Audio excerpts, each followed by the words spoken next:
ZEE5 ಇರುವಾಗ ನೀವು ನಿಮ್ಮ ನೆಚ್ಚಿನ ಶೋಗಳನ್ನ ಎಂದಿಗೂ ಮಿಸ್ ಮಾಡಿಕೊಳ್ಳುವುದಿಲ್ಲ. ಅದು ಸಂಪೂರ್ಣ ಉಚಿತವಾಗಿ. ಸರಿ ಬಿಡು, ನಾನು ಇನ್ನೇನು ಮಾತಾಡಲ್ಲ. ನನಗೂ ಅರ್ಥ ಆಗಿದೆ. ನಾನು ಏನು ಮಾತಾಡಿದ್ರು ತಪ್ಪು ಹುಡುಕ್ತೀರಾ, ಉದ್ದುದ್ದ ಲೆಕ್ಚರ್ ಕೊಡ್ತೀರಾ. ಇಷ್ಟೆಲ್ಲ ಸಾಧನೆ ಮಾಡಿದ್ದೀನಿ, ಆದರೂ ಅದು ಯಾವುದೂ ಲೆಕ್ಕಕ್ಕಿಲ್ಲ ಅಲ್ವಾ?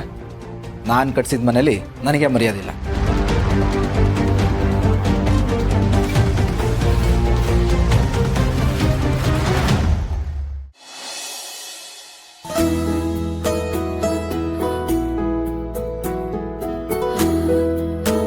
ಮಹಿಮಾ ಎಲ್ಲಿ ಮಂದಾಕಿನಿ?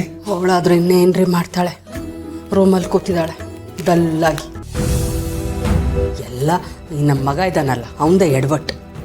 ಎಷ್ಟು ಲವಿಕೆಯಿಂದ ಇದ್ದ ಹುಡುಗಿ ಪಾಪ ಹೀಗೆ ಮಾಡಿಟ್ಟಿದ್ದಾನೆ. ನೆನ್ನೆನೂ ಕುಡ್ಕೊಂಬಂದಿದ್ನಾ? ಹೂರಿ, ಮೊದಲೆಲ್ಲ ಅಪರೂಪಕ್ಕೆ ಕುಡ್ಕೊಂಬರ್ತಿದ್ದ, ಈಗ ದಿನ ಕುಡ್ಕೊಂಬರ್ತಾ ಇದ್ದಾನೆ. ಕುಡ್ಕೊಂಬರೋದಲ್ದೆ ಡ್ರೈವ್ ಬೇರೆ ಮಾಡ್ಕೊಂಬರ್ತಾನೆ. ಆ ರೀತಿ ಮಾಡಿದ್ರೆ ಅವನಿಗೂ ಅಪಾಯ, ಎದುರಿಗೆ ಬರ್ತಾ ಇರೋರ್ಗೂ ಅಪಾಯ. ಇದನ್ನ ಯಾರು ಅರ್ಥ ಮಾಡಿಸ್ತಾರ ಅವನಿಗೆ? ಎಲ್ಲಾದರೂ ಅನಾಹುತ ಮಾಡ್ಕೊಂಡ್ಬಿಡ್ತಾನ ಅಂತ ಭಯ ಆಗ್ಬಿಟ್ಟಿದೆ.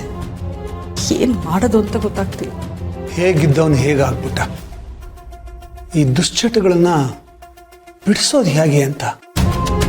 ಚಟ ಶುರು ಮಾಡ್ಕೊಳ್ಳೋದು ಸುಲಭ, ಬಿಡೋದು ಬಹಳ ಕಷ್ಟ. ನಾವು ಬಿಡ್ತೀವಿ ಅಂದರೂ ಅದು ನಮ್ಮನ್ನು ಬಿಡಲ್ಲ. ನನಗಂತೂ ಯೋಚನೆ ಮಾಡಿ ಮಾಡಿ ತಲೆ ಕೆಟ್ಟೋಗಿದೆ. ಮಹಿಮಾ ಬಾಕಂದ, ನಾನು ನಿನ್ನ ಮಾವ ನಿನ್ನ ಬಗ್ಗೆನೇ ಮಾತಾಡ್ತಾ ಇದ್ವಿ. ನೋಡು ಕಂದ, ಜೀವ ಮಾಡ್ತಾ ಇರೋದಕ್ಕೆ ನೀನು ಮನ್ಸು ಹಾಳು ಮಾಡ್ಕೋಬೇಡಮ್ಮ. ನಿನ್ನೆ ಈ ರೀತಿ ನೋಡೋದಕ್ಕೆ ನಮ್ಮ ಕೈಲಿ ಸಾಧ್ಯ ಇಲ್ಲ. ನಾನಾದರೂ ಏನು ಮಾಡಲಿ ಅತ್ತೆ?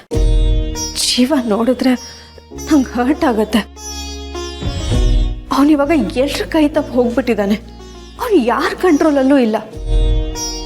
ಟು ಬಿ ಫ್ರ್ಯಾಂಕ್, ಅವನ ಕಂಟ್ರೋಲಲ್ಲೇ ಇಲ್ಲ. ಅವನು ಡ್ರಿಂಕ್ಸ್ ಕಂಟ್ರೋಲಲ್ಲಿದ್ದಾನೆ. ಮೊದಲೆಲ್ಲ ಆಗಿದ್ದಿದ್ರೆ ನೀನು ಡ್ರಿಂಕ್ಸ್ ಮಾಡ್ಕೊಂಡು ಬಂದರೆ ಅತ್ತೆ ಮಾವಂಗೆ ಹೇಳ್ತೀನಿ, ಅಣ್ಣ ಅತ್ತಿಗೆಗೆ ಹೇಳ್ತೀನಿ ಅಂದರೆ ಭಯ ಪಡ್ತಿದ್ದ. ಆದರೆ ಈಗ ಅದೆಲ್ಲ ಏನೂ ಇಲ್ಲ. ಎಲ್ರ ಬಗ್ಗೆನೂ ಚೀಪಾಗಿ ಮಾತಾಡ್ತಾನೆ. ಅಣ್ಣನ ಬಗ್ಗೆನೂ ಗೌರವನೇ ಇಲ್ಲ ಅವನಿಗೆ. ಕೈನಲ್ಲಿ ದುಡ್ಡಿದೆ, ನಾನು ಏನು ಬೇಕಾದರೂ ಮಾಡ್ಕೊಳ್ತೀನಿ, ನನ್ನನ್ನು ಯಾರು ಕೇಳೋರು ಅನ್ನೋ ಸೊಕ್ಕು ಅವನ ತಲೆಗೆ ಇರುತ್ತೆ. ತಾನೇ ಗ್ರೇಟ್ ಅಂತ ಅನ್ಕೊಂಡ್ಬಿಟ್ಟಿದ್ದಾನೆ. ಅಣ್ಣನ ಬಗ್ಗೆ ತುಂಬಾನೇ ಹೇಟ್ರೆಡ್ ಬೆಳೆಸ್ಕೊಂಡಿದ್ದಾನೆ. ಏನೇ ಹೇಳಿದ್ರು ಅವನು ಅಣ್ಣನ ಜೊತೆ ಕಂಪೇರ್ ಮಾಡ್ಕೊಳ್ತಾನೆ. ಅವನು ಯಾಕೆ ಅಣ್ಣನ ಜೊತೆ ಕಾಂಪಿಟೇಷನ್ಗೆ ಬಿದ್ದಿದ್ದಾನೆ ಅನ್ನೋದೇ ಅರ್ಥ ಆಗ್ತಾ ಇಲ್ಲ. ಜೀವ ಅಂತೂ ಇವಾಗ ಕಂಪ್ಲೀಟಾಗಿ ಚೇಂಜ್ ಆಗಿದ್ದಾನೆ. ಏನು ಮಾಡೋದು ಅಂತಾನೆ ಅರ್ಥ ಆಗ್ತಾ ಇಲ್ಲ. ಕಂದ, ನನಗೆ ಒಂದು ದಾರಿ ಹೊಳಿತಾ ಇದೆ. ಇದರಿಂದ ಅವನು ಸರಿ ಹೋಗ್ಬೋದು ಅಂತ ನಂಗೆ ಅನ್ನಿಸ್ತಾ ಇದೆ. ಆದರೆ ನೀನು ಇದಕ್ಕೆ ಸಹಕಾರ ಕೊಡಬೇಕು. ಮಾವ, ಅದೇನು ಅಂತ ಹೇಳಿ. ಜೀವ ಸರಿ ಹೋಗ್ತಾನೆ ಅಂದರೆ ನಾನು ಏನು ಬೇಕಾದರೂ ಮಾಡ್ತೀನಿ. ಏನ್ರಿ ಅದು? ಏನೋ ದೊಡ್ಡದಾಗೆ ಪ್ಲ್ಯಾನ್ ಮಾಡಿರೋ ಆಗಿದೆ. ಹ್ಞೂ ಮಂದಾಕಿನಿ, ಇವೆಲ್ಲ ನೋಡ್ಕೊಂಡು ನಾವು ಸುಮ್ಮನಿರಕ್ಕಾಗತ್ತಾ? ನಾವು ಏನಾದರೂ ಮಾಡಬೇಕಲ್ವಾ? ಇರು, ಒಂದು 10 ನಿಮಿಷದಲ್ಲಿ ಬರ್ತೀನಿ.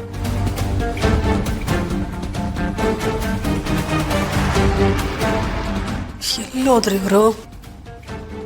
ಎಲ್ಲಮ್ಮ ಮಹಿಮಾ? 10 ನಿಮಿಷದಲ್ಲಿ ಬರ್ತೀನಿ ಅಂತ ಹೋದವ್ರು ಇನ್ನೂ ಬಂದಿಲ್ಲ. ಎಲ್ರಿಗೆ ಹೋಗಿದ್ರಿ? ಇದನ್ನ ತರಕ್ಕೆ. ಅಯ್ಯೋ ದೇವ್ರೆ, ನಿಮ್ಗೇನ್ರಿ ಬಂತು?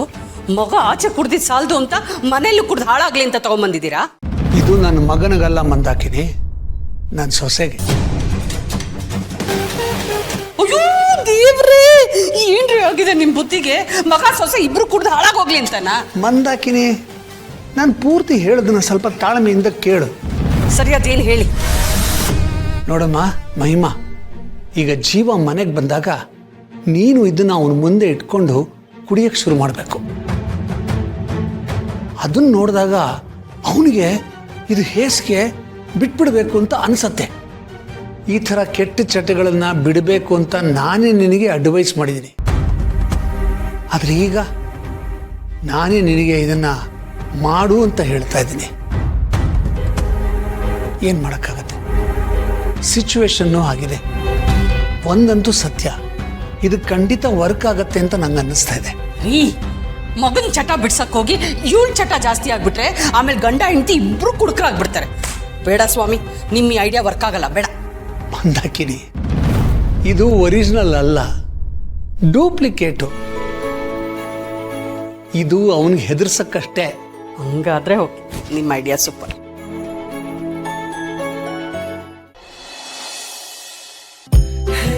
ರೀ ಹೆಂಡತಿ, ಬ್ರೇಕಿಂಗ್ ನ್ಯೂಸ್ ಏನು ಗೊತ್ತಾ?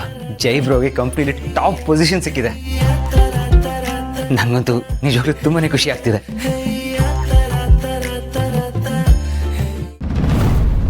ನೀವು ಯಾಕೋ ಸ್ವಲ್ಪ ಖುಷಿಯಾಗಿದ್ದಂಗೆ ಇಲ್ವಲ್ಲ? ಯಾಕೋ ಡಲ್ ಆಗಿದ್ದೀರಾ? ಏನಾಯ್ತು? What happen? ಆ ಪೊಸಿಷನ್ ನಿಮಗೂ ಸಿಗ್ಬೇಕಾಗಿತ್ತು. ನೀವು 3 ಹೊತ್ತು ಕತ್ತೆ ಥರ ಈ ಕಂಪನಿಗೋಸ್ಕರ ದುಡಿತಿದ್ದೀರಾ ಅಲ್ವಾ? ಅಂದಮೇಲೆ ಅವ್ರಿಗೆ ಮಾತ್ರ ಏನಕ್ಕೆ, ನಿಮ್ಗೆ ಹಾಕಿಲ್ಲ?